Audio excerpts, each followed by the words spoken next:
ஏப்பா அமாவாசை அது என்ன 25,000 லீடிங்கிறானுங்க, என்னால நம்பவே முடியலையப்பா. ஏப்பா சரி அண்ணீங்களா? ஏப்பா அமாவாசை உங்ககிட்ட தான் பேசிட்டு இருக்க. என்னங்க மணி? மணி என்னப்பா பேர் சொல்லி கூப்பிடுற? அப்புறம் மணிதான் உங்க பேரு.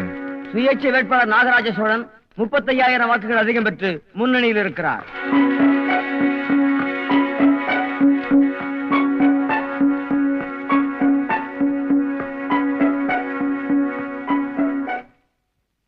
அமாவாசை கால் படுது.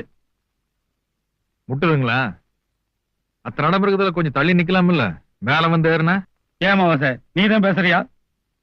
நாகராஜ சோழன் எம்ஏ, சோழர் பரம்பரையில் ஒரு எம்எல்ஏ. அட லீடிங் ஜாஸ்தி, அதுக்காக ஏன் ஆள் மலையா கை போடுற? அது கையாட்டினா மேல தொட மேல முட்டிருச்சு. கை எடுக்கணுமா? இருக்கட்டும் இருக்கட்டும். இருக்கட்டும் மாமா. ஊட்டிக்கு தனியா தான் போகணும் போல இருக்கு.